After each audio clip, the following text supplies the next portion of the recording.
Hai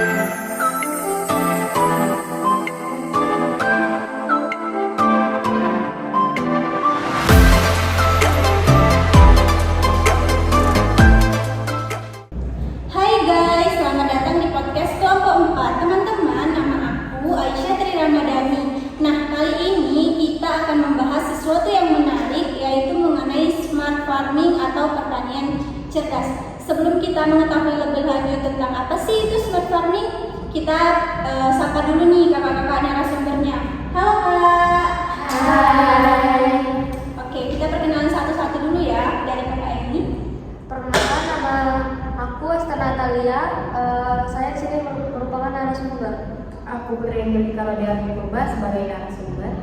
Aku Maria Rosaline Nene Gulen sebagai narasumber. Saya Octavia Ida Purnamasari sebagai narasumber. Saya Nadia sebagai narasumber. Dan saya Angelika Rosa sebagai narasumber. Oke guys, itu dia nama-nama dari narasumber kita. Tadi kan di awal aku udah jelasin nih, kita akan membahas lebih lanjut mengenai apa sih itu smart farming. Nah, dari aku sendiri itu smart farming adalah konsep menggunakan teknologi tinggi dalam kegiatan pertanian untuk meningkatkan efisiensi, produktivitas, dan keberlanjutan seperti bercocok tanam. Dari kakak-kakak tersebut, menurut kakak-kakak apa sih smart farming itu? Menurut aku, smart farming itu merupakan penggunaan teknologi informasi dan komunikasi atau TIK di bidang pertanian untuk meningkatkan efisiensi, produktivitas, dan keberlanjutan. Nah, ini melibatkan penerapan sensor jaringan, analisis data, serta kecerdasan buatan untuk meningkatkan pengelolaan sumber daya. Sumber daya yang dimaksud itu air, tanah, serta pupuk. Juga untuk memantau kondisi tanaman secara real time atau secara terus-menerus. Lalu tujuan smart farming itu untuk meningkatkan hasil pertanian sambil mengurangi dampak lingkungan dan biaya produksi. Berarti menurut kakak smart farming itu adalah penggunaan teknologi informasi dan komunikasi ya kak. Tadi kan kita udah tahu nih pengertian atau penjelasan dari smart farming itu tersendiri.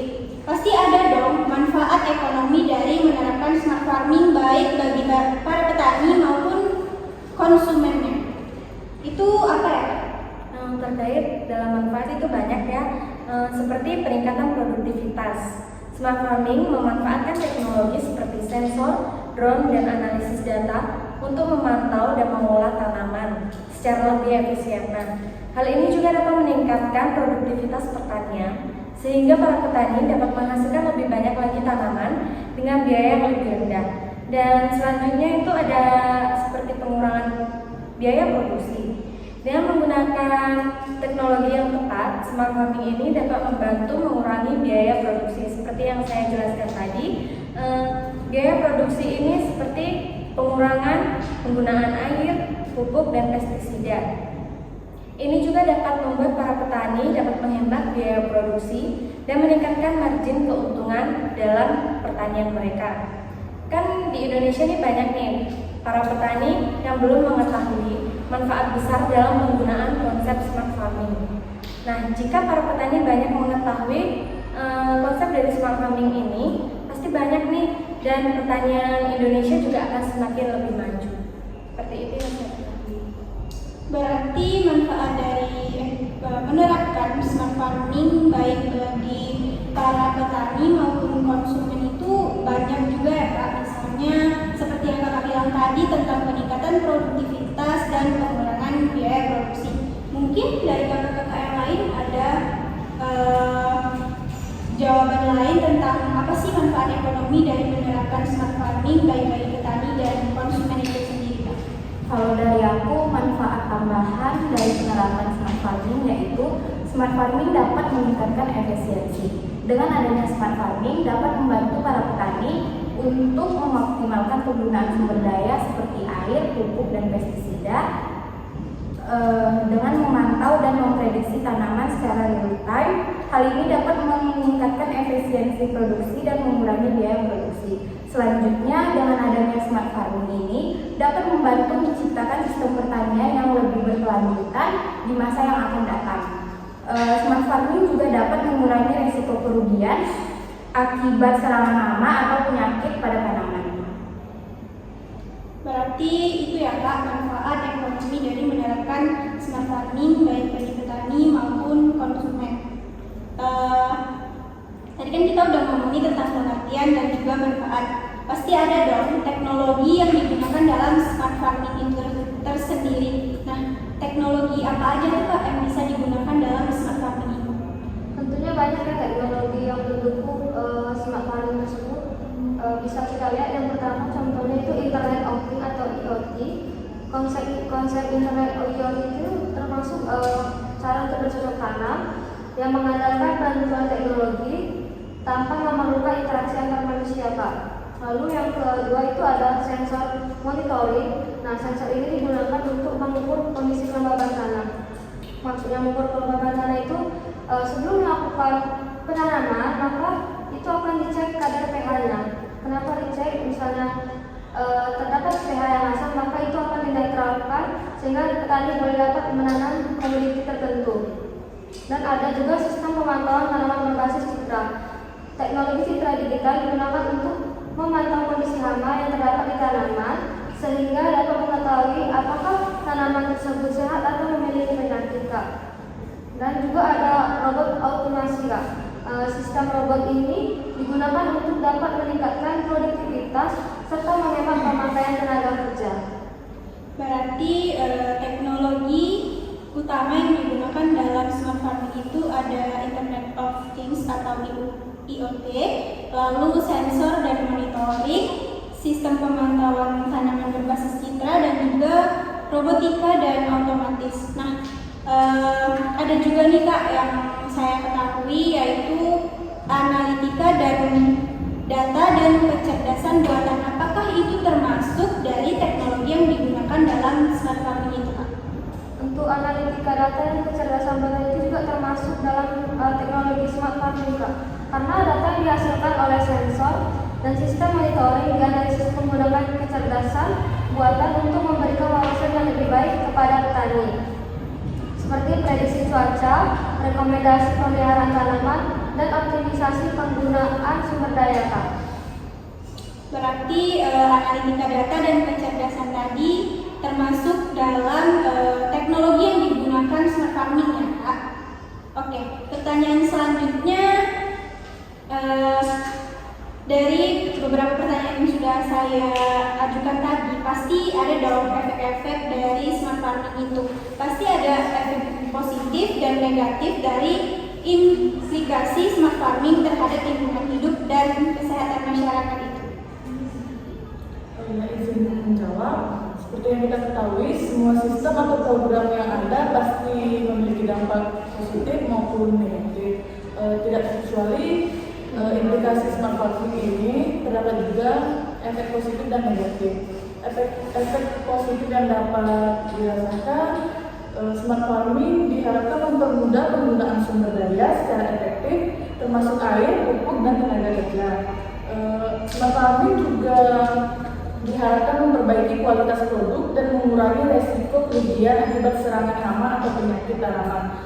Selanjutnya, memfasilitasi pengelolaan lahan secara berkelanjutan dan terintegrasi, memudahkan pemantauan dan prediksi kondisi lingkungan pertanian seperti suhu, kelembapan, dan kualitas air, serta memperkuat adaptabilitas petani terhadap perubahan iklim. Adapun efek negatif yang dapat dirasakan, smart farming ini kan adopsinya masih rendah, terkhususnya di daerah pedesaan. Biaya awal yang tinggi juga dapat menghambat implementasi teknologi smart farming. Selanjutnya, potensial keterbatasan akses teknologi di pedesaan dan dampak langsung terhadap keseimbangan ekosistem jika teknologi modern ini digunakan secara tidak benar. Berarti banyak juga ya efek positif dan negatif dari implikasi smart farming terhadap lingkungan hidup dan kesehatan masyarakat. Dari efek tersebut, mungkin smart farming itu dapat membantu dalam meningkatkan produktivitas pertanian. Itu caranya bagaimana? Kalau menurut pendapat aku, dengan memanfaatkan teknologi untuk memantau tanaman secara real time, mendeteksi masalah secara dini, dan memberikan informasi yang tepat waktu. Lalu, smart farming membantu petani meningkatkan produktivitas dengan mengoptimalkan penggunaan sumber daya dan mengurangi resiko kegagalan panen. Jadi, smart farming itu dapat membantu dalam meningkatkan produktivitas pertanian dengan cara meningkatkan teknologinya secara tepat waktu dan secara mendetail dalam memperhatikan permasalahannya secara dini gitu. Berarti smart farming ini sangat membantu dalam meningkatkan produktivitas petani untuk meningkatkan sistem pertanian berkelanjutan yang di masa yang akan datang begitu Kak. Dalam melakukan smart farming itu pasti ada tantangan utama yang dihadapi dalam menerapkan sistem smart farming itu Kak. Nah, apa aja sih Kak tantangan itu? Menurut aku, tantangan utama yang dihadapi dalam menerapkan sistem smart farming itu yang pertama, biaya investasi awal yang tinggi, di mana teknologi smart farming ini mahal. Hal ini membuat para petani kesulitan untuk membelinya. Yang kedua, keterbatasan akses teknologi di daerah pedesaan. Yang ketiga, kurangnya pengetahuan dan keterampilan petani di Indonesia yang masih banyak kurang memahami konsep dari smart farming tersebut, sehingga tidak dapat mengimplementasikannya dengan benar. Maka dari itu dibutuhkannya pendidikan dan pelatihan untuk meningkatkan pengetahuan dan keterampilan petani dalam mengoperasikan teknologi smart farming tersebut. Berarti banyak juga ya Kak tantangan yang utama yang harus dihadapi dalam menerapkan smart farming itu tersendiri. Lalu bagaimana smart farming berkontribusi terhadap keberlanjutan lingkungan dan pengelolaan sumber daya alam itu sendiri Kak? Smart farming ini juga dapat berkontribusi terhadap keberlanjutan lingkungan dan pengelolaan sumber daya alam dengan menggunakan teknologi seperti sensor, drone, dan kecerdasan buatan untuk meningkatkan efisiensi dalam produksi pertanian. Nah, hal ini juga dapat mengurangi penggunaan air, pestisida, dan pupuk, serta dapat mengurangi limbah, polusi, dan meminimalkan erosi tanah.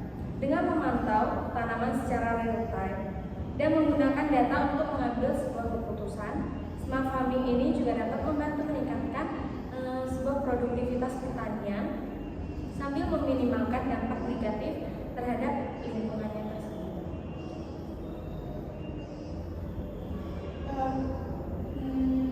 Jadi banyak juga ya Kak smart farming itu berkontribusi terhadap keberlanjutan lingkungan dan pengelolaan sumber daya alam. Nah, dari kontribusi itu ada nggak sih Kak program maksud saya gimana sih program pelatihan dan pendidikan dapat mendukung petani dalam mengadopsi teknologi smart farming itu tersendiri Kak? Dengan program pelatihan dan pendidikan dapat mendukung petani dalam mengadopsi teknologi smart farming dengan memberikan edukasi dan pelatihan kepada petani, meningkatkan akses terhadap teknologi, serta meningkatkan dukungan pemerintah dalam bentuk kebijakan dan program yang mendukung pengembangan teknologi smart farming. Pelatihan dan pendidikan dapat membantu petani memahami konsep smart farming dan teknologi yang terkait, serta memberikan keterampilan pengetahuan yang diperlukan untuk mengoperasikan teknologi tersebut.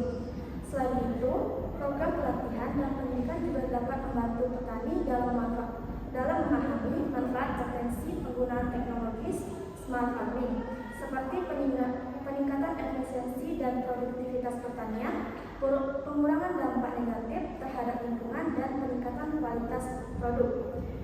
Adapun program pelatihan dan pendidikan dapat dilakukan melalui berbagai cara, seperti pelatihan langsung, seminar, workshop, dan program sertifikasi. Dengan adanya program pelatihan dan pendidikan yang efektif, diharapkan petani dapat lebih mudah mengadopsi teknologi smart farming dengan peningkatan kinerja produksi pertanian secara keseluruhan. Oke, berarti program pelatihan dan pendidikan itu bisa kita dapati melalui workshop atau seminar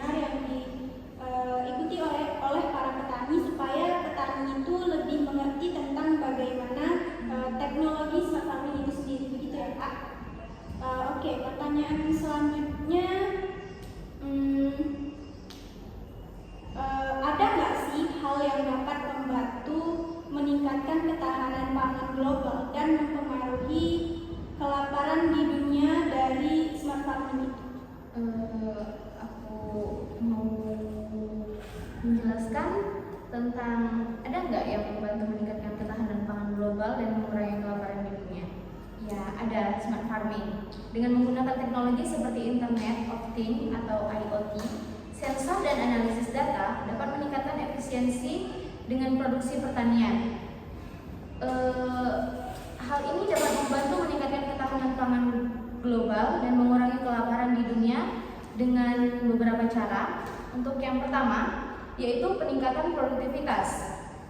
Untuk peningkatan produktivitas diperlukan teknologi sensor yang memungkinkan petani untuk memantau kondisi tanaman secara real time, seperti kelembaban tanah, suhu udara, dan tingkat nutrisi tanah. Dengan informasi ini, mereka dapat mengoptimalkan penggunaan air, pupuk, dan pestisida sehingga menghasilkan peningkatan hasil panen. Begitu, Pak. Nah, kalau yang kakak jawab tadi kan tentang meningkatkan ketahanan pangan global. Kalau untuk mengurangi kelaparan di dunia sendiri itu gimana caranya?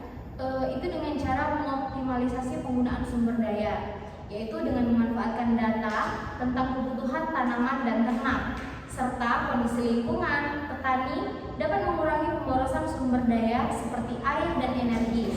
Optimalisasi penggunaan sumber daya ini membantu dalam mengurangi dampak lingkungan dari aktivitas pertanian dan meningkatkan keberlanjutan produksi pangan. Mungkin seperti itu, Kak.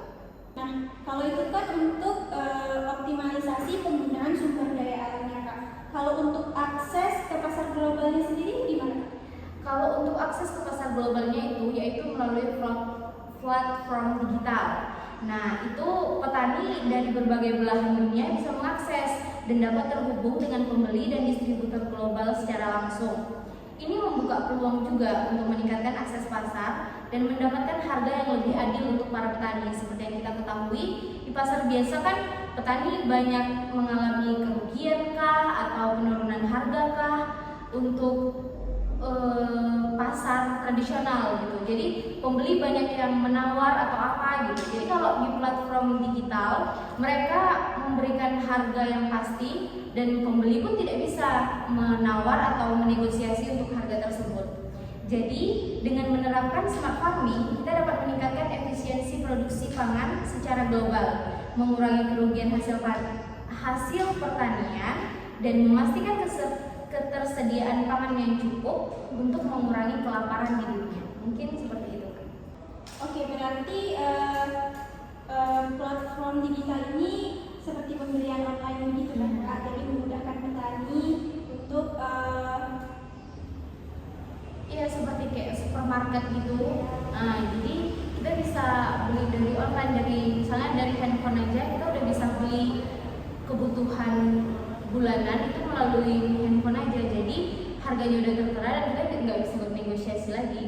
jadi memudahkan petani. Iya. Nah, dari awal tadi kan udah dijelasin nih gimana smart farming itu, teknologinya bagaimana, kontribusinya bagaimana, manfaatnya apa aja, program pelatihan dan pendidikannya juga ada, efek positif dan negatifnya juga ada. Nah, kalau peran pemerintah tuh, Kak, dalam mengembangkan penyebaran teknologi smart farming itu ada nggak sih, Kak, dan apa aja? Kalau peran pemerintah sendiri ada ya. Itu pertama bisa dari menggunakan kebijakan dan regulasi yang mendukung. Pemerintah dapat menciptakan lingkungan yang kondusif bagi pengembangan dan adopsi smart farming dengan merumuskan kebijakan dan regulasi yang tepat. Hal ini dapat mencakup insentif bagi petani yang mengadopsi smart farming, regulasi tentang penggunaan data dan privasi, dan standar untuk teknologi smart farming. Adapun yang kedua itu mempromosikan dan mengedukasi smart farming. Pemerintah dapat mempromosikan dan mengedukasi smart farming kepada petani melalui berbagai media seperti seminar, pelatihan, dan program edukasi online. Hal ini dapat membantu meningkatkan kesadaran petani tentang manfaat smart farming dan mendorong mereka untuk menerapkannya. Adapun yang ketiga, memberikan subsidi dan insentif. Pemerintah dapat memberikan subsidi dan insentif kepada petani untuk membantu mereka membeli dan mengimplementasikan teknologi smart farming.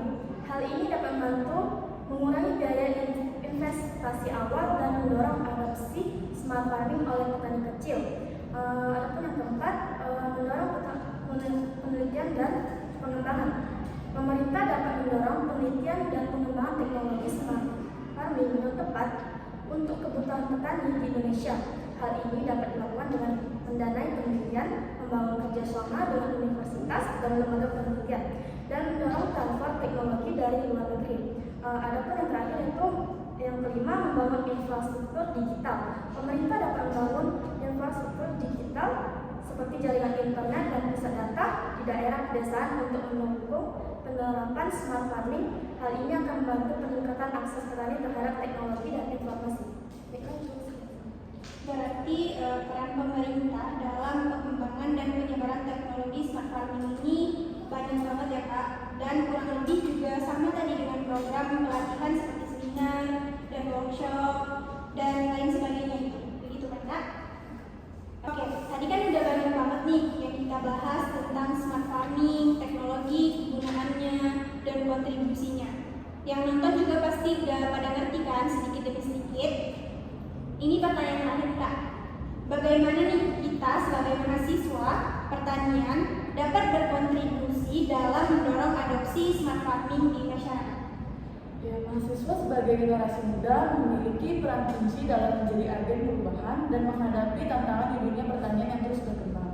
Partisipasi mahasiswa pertanian dapat memberikan dampak positif yang signifikan dalam mendorong adopsi smart farming di komunitas pertanian.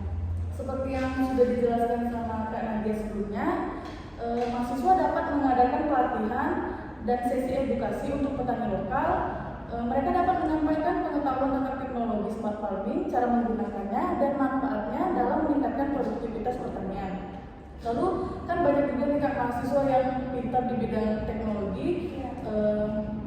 Dengan keahliannya tersebut, mungkin mahasiswa tersebut bisa mengembangkan perangkat lunak dengan menciptakan aplikasi atau solusi berbasis teknologi yang sesuai dengan kebutuhan spesifik komunitas pertanian. Sebagai contoh, aplikasi yang sudah ada yaitu TaniDoc, Panen Harga Pangan, dan aplikasi lainnya yang memudahkan petani dalam bertukar informasi dengan pakar pertanian. Dan kampanye kesadaran juga dapat dilakukan melalui seminar, lomba karya, maupun berbagi informasi melalui media sosial.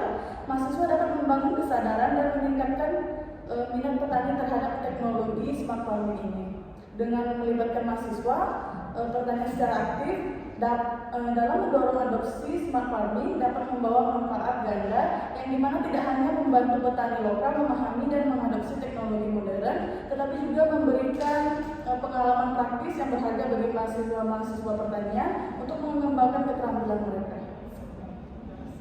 Berarti kita sebagai mahasiswa pertanian itu perannya sangat penting banget juga ya dalam menerapkan dan membantu meningkatkan smart farming itu tersendiri, seperti yang sudah kakaknya jelasin tadi, seperti pelatihan dan edukasi, pengembangan aplikasi lokal, kampanye kesadaran, dan pasti masih banyak juga hal-hal lain yang bisa dilakukan kita sebagai mahasiswa pertanian. Oke guys, mungkin itu aja podcast kita kali ini tentang smart farming. Aku ucapin terima kasih banyak banget untuk kakak-kakak yang udah berpartisipasi dalam podcast ini.